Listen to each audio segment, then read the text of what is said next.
Assalamualaikum warahmatullahi wabarakatuh. Berjumpa lagi dengan saya di channel YouTube Kanda Data. Pada kesempatan ini saya akan membawakan topik bahasan mengenai variabel dummy sebagai variabel dependen dalam analisis regresi. Pertanyaannya adalah, apakah bisa? Oke, jangan kemana-mana, simak penjelasannya secara lengkap pada video kali ini. Untuk terus mendapatkan update notifikasi video terbaru, silakan saat ini klik subscribe dan aktifkan gambar loncengnya. Yang pertama, teman-teman tentu sudah familiar ya, apa itu variabel dummy. Jadi variabel dummy sering disebut juga dengan variabel boneka.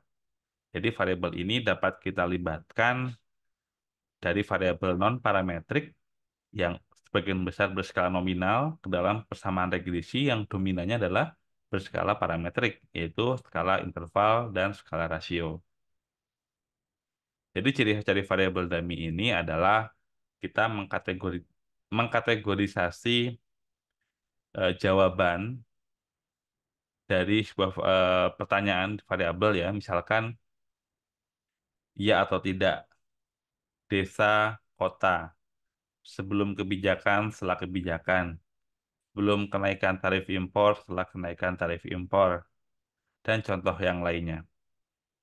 Jadi teman-teman pada video yang lalu ya, silakan teman-teman bisa melihat sebelum video ini. Saya telah menjelaskan variabel dummy ternyata bisa digunakan sebagai variabel independen dalam analisis regresi linear berganda. Nah, di video kali ini apakah bisa kalau variabel dummy tersebut kita gunakan sebagai variabel dependen atau variabel terikat? Nah, tentunya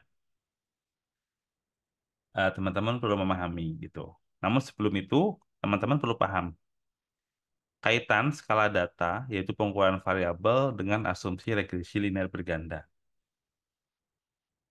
Jadi,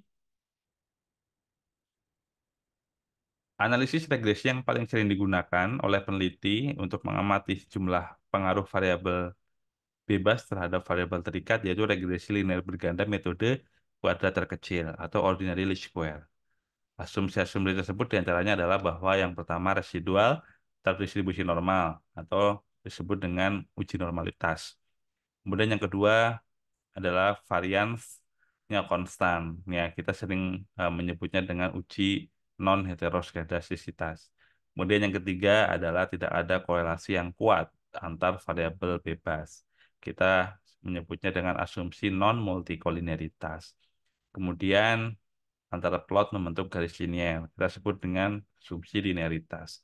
Kalau kita menggunakan data cross section yaitu varians antara pengamatan tahun ke T dengan tahun eh, berikutnya atau tahun setelahnya, ya ini adalah tidak ada korelasi yang kuat ya, autokorelasi. Oke, itu contoh asumsi-asumsi pada regresi linear berganda metode kuadrat terkecil. Nah, kemudian tadi saya sebutkan di awal bahwa kalau kita menggunakan regresi linear berganda metode OLS, umumnya kita yang menggunakan skala parametrik yaitu skala interval dan skala rasio itu akan lebih mudah untuk memenuhi asumsi-asumsi yang dipersyaratkan. Meskipun hal itu bukan jaminan, bisa saja skala pengukuran variabel kita berskala rasio, namun ternyata tidak memenuhi uji asumsi yang dipersyaratkan pada regresi linear metode OLS. Bisa saja seperti itu. Nah, kita kembali ke ini skala data. Jadi dalam statistik skala data dapat dibagi menjadi 4. Apa saja? Yang pertama adalah skala nominal. Saya urutkan dari yang paling sederhana sampai yang paling kompleks ya. Skala nominal, skala ordinal, skala interval, skala rasio. Skala nominal dan skala ordinal ini masuk dalam statistik non-parametrik. Adapun skala interval dan skala rasio masuk dalam statistik parametrik. Nah, kalau parametrik, interval dan rasio, kita menggunakan uji asumsi regresi linear berganda. Nah, bagaimana sekarang kalau variabel dummy ini yang berskala nominal,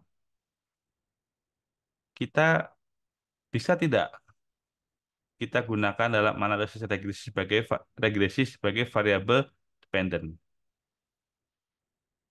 Nah, ini ya, apakah bisa variabel dummy dijadikan sebagai variabel dependent regresi?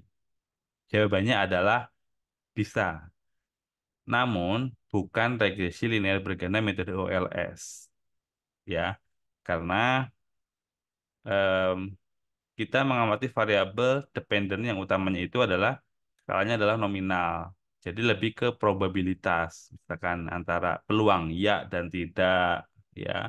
Makanya skornya seperti yang video saya minggu lalu saya sebutkan bahwa pada variabel dummy skornya itu adalah 1 dan 0. Jadi kalau kita beri skor 1, harapannya yang sesuai dengan yang kita hipotesiskan supaya mudah diinterpretasi. Misalkan kita mengamati bagaimana pengaruh peningkatan tarif impor terhadap produksi domestik suatu komoditas ABC. Jadi periode waktu sebelum kenaikan tarif impor kita berikan skor 0, setelah adanya tarif impor kita berikan skor 1. Seperti itu. Itu variabel dummy. Nah, sekarang pertanyaannya, kita bisa menggunakan sebagai variable dependent namun bukan regresi linear berganda metode OLS. Namun kita menyebutnya dengan regresi logistik.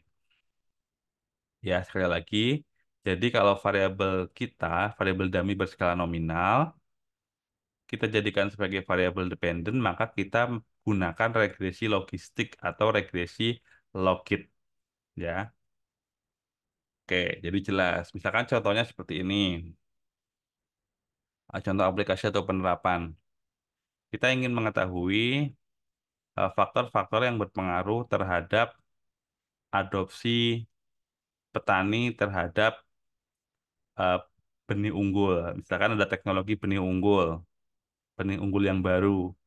Nah, bagaimana pengaruh faktor-faktor tersebut terhadap terhadap adopsi petani. Jadi, yang mengadopsi kita beri skor 1. Yang tidak mengadopsi atau tidak menggunakan benih yang baru tersebut kita beri skor 0. Nah, jadi untuk variabel independennya kita bisa menggunakan skala nominal, ordinal maupun interpolator rasio. Ya, jadi kita amati itu kita menggunakan regresi logit atau logistik. Nah, sedikit perbedaan ya untuk interpretasinya. Di logistik itu ada odds rasio, kemudian untuk R square-nya itu menggunakan pseudo R square ya. Jadi nanti teman-teman bisa melihat tutorial yang telah pernah saya buatkan videonya di channel ini. Kemudian contoh aplikasi yang lain, misalkan em, di mana variabel dependent-nya itu adalah nominal skalanya. Jadi kita eh, diadopsi ya, misalkan tadi kan adopter, non-adopter. Ah, kemudian kita ingin melihat bagaimana misalkan willingness to pay atau ketersediaan membayar konsumen terhadap suatu produk. Ya. Jadi yang bersedia membayar kita berikan skor 1, ya tidak bersedia kita berikan skor 0. Jadi banyak sekali ya yang dapat kita gunakan. Jadi kita ingin melihat bagaimana pengaruh faktor-faktor terhadap willingness to pay eh, konsumen dalam membeli sebuah produk misalkan yang kita targetkan untuk diamati. Jadi seperti itu contohnya. Jadi kesimpulannya adalah, jadi kalau kita ingin menggunakan variabel berskala nominal atau variabel dummy tadi ya, dummy biner, sebagai variabel dependent, kita bisa menggunakan regresi, namun regresinya bukan regresi linear berganda metode OLS, namun kita menggunakan regresi logistik atau regresi logit. Baik, demikian video pada kesempatan ini. Semoga bermanfaat dan memberikan nilai tambah pengetahuan bagi teman-teman.